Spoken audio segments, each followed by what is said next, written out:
Assalamualaikum warahmatullahi wabarakatuh. Perkenalkan, nama saya Marsiruh. Saya di sini akan menjelaskan tentang sumber daya alam yang dapat diperbaharui. Lanjut ke pembahasannya.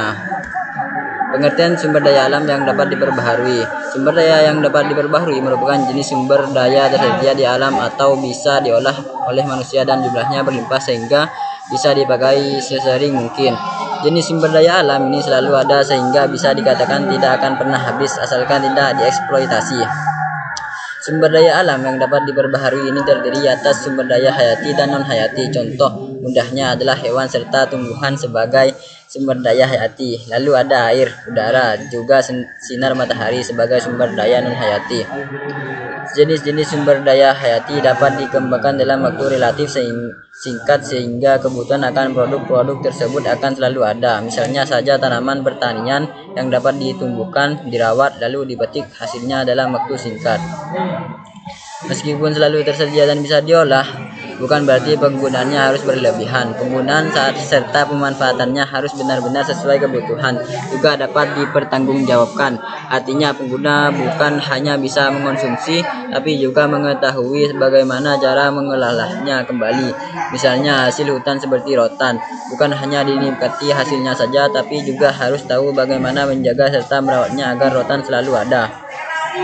Sumber daya alam yang dapat diperbaharui apabila terus-menerus digunakan tanpa adanya pembaharuan, maka lama-kelamaan akan habis juga, apalagi jika dieksploitasi secara berlebihan.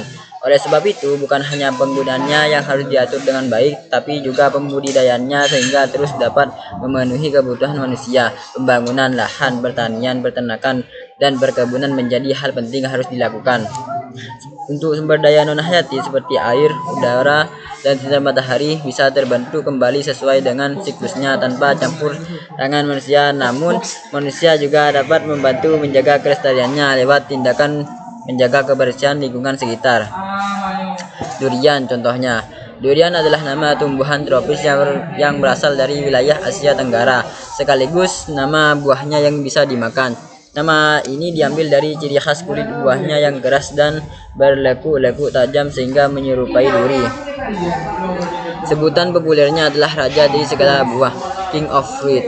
Durian adalah buah yang kontroversial meskipun banyak orang yang menyukainya, tetapi sebagiannya kurang menyukai dengan aromanya. Tumbuhan dengan nama durian bukanlah spesies tunggal tetapi sekelompok tumbuhan dari genus Durio. Namun, yang dimaksud dengan durian biasanya adalah Durio zibetinus. Jenis-jenis durian lain yang dapat dimakan dan kadang-kala ditemukan di pasar tempat di Asia Tenggara, di antaranya adalah lai, kerantungan durian kura-kura atau kekura, serta lahung. Untuk selanjutnya, uraian di bawah ini mengacu kepada Durio zibetinus. Manfaat durian: 1. Solusi agar tidak mudah capek. 2. Penangkal depresi secara lebih alami. 3. Nutrisi bagi tulang dan gigi. 4. Kulit lebih awet muda. 5. Pencernaan yang lebih sehat. 6. Menstabilkan kadar gula dalam darah. 7. Solusi anemia (kurang darah). Cara berkembang biak: perbanyakan durian di desa-desa umumnya dengan menggunakan biji. Perbanyakan dengan biji juga dilakukan untuk memperoleh batang bawah dalam perbanyakan vegetatif.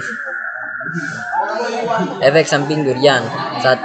Menyebabkan tubuh panas. 2. Memicu kegemukan. 3. Meningkatkan risiko diabetes. 4. Mabuk durian. Cukup sekian presentasi dari saya. Wassalamualaikum warahmatullahi wabarakatuh.